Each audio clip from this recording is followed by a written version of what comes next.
Hey everyone, welcome to Inside Indiana Overtime. Alex McCarthy, Seth Tao, here in my living room as we were a couple weeks ago when IU lost to Northwestern. But this week, a game that was kind of equally as ugly, if not uglier, than that Northwestern game, where Indiana somehow beats Rutgers 33-27, despite playing, what a lot of people on Twitter called like the worst game that they've seen in years. And I mean, honestly, this was an overall uglier game. Yeah, it was both sides. I mean, no one wanted to win, and you could argue that no one really deserved to win, but Indiana does. They're 5-4 now, which honestly probably gets them bowl eligible, but it moves them one closer to getting that sixth win to guarantee going to a bowl again. And you look at the rest of the schedule: Penn State, Michigan, Purdue. Purdue's really the biggest chance to win there, but we'll get to that later. With this game today, what kind of stood out to you about? I mean, there's a lot going on, but what kind of stood out to you today? It was just a roller coaster game. Indiana had 2 touchdowns in their first 2 drives, but in the second quarter it just went downhill. The wild bacon package with Tyler Natee and Xander Diamont just did not get anything going in the first half, and after halftime they made the adjustment and they weren't really doing it. And Xander Diamont only had 4 carries and they were all in the first half. He didn't touch the ball in the second half, and Tyler Natee was just dreadful. He had no room. 9 carries for 18 yards. Yeah, and Diamant's first run was for 59 yards, and he ended up with 56 today. So that's kind of an indicator of, and that was the first play that they ran out of that, Wildcat package, whatever you want to call it. After that, it was pretty much completely ineffective. And I mean, that just led to Indiana's offensive demise in the first half, because that just set Lagow up in 3rd and longs, and the offensive line was having trouble against Rutgers' pressure early in the game, and Lagow was scrambling and had to make quick decisions and led to some interceptions. Yeah, and like the first play, like in the first quarter, Lagow was great. He was 11 for 13, 171 yards and a touchdown. And then his first 2 throws of the second quarter were both interceptions. Right. And he ended up with a pretty good day. He threw for almost 400 yards, 3 touchdowns, those 2 interceptions. It was a roller coaster day for Richard Lagow. Yeah, and like you said, just kind of for everybody. It seemed like every time he needed a receiver there, someone made a play for him. I mean, this was one of the best games that Indiana receivers have played all year. Maybe their best game, just because it seemed like, like I said, whenever Indiana needed like a 3rd and 5 or something, it seemed like Nick Westbrook or Mitchell Page were there. Donovan Jones had a nice game. Ricky Jones had a really good game. He had a really nice catch and run for Indiana's first touchdown. Camion Patrick finally made his... That was a spectacular catch. Yeah, announced his presence with authority, as some would say. It was his only catch, but he did draw a pass interference penalty as well. He's proven to be quite good at that.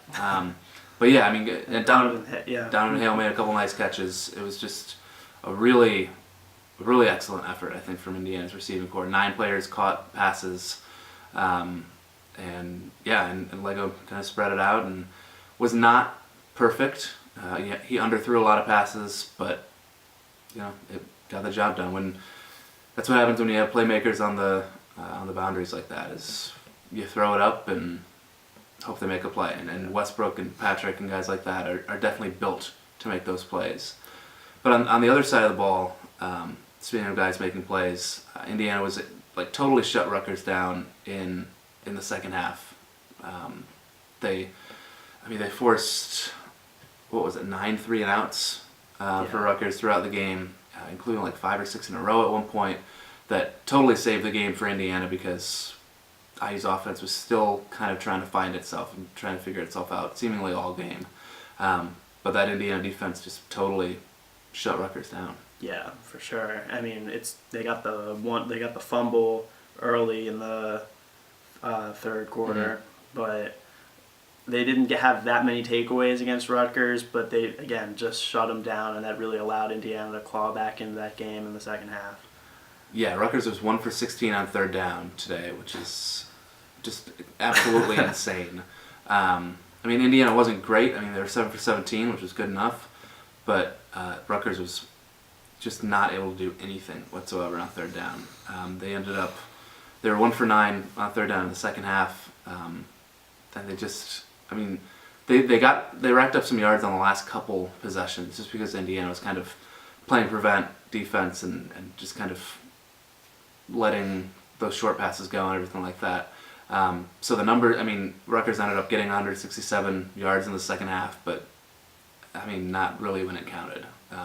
It was too little too late for Rutgers, and Indiana was able to get a lead and hold on to it this year, unlike last year when they blew a much larger lead. And then the other storyline is the special teams Mm-hmm. today. The special teams struggled. All areas of the special teams struggled today.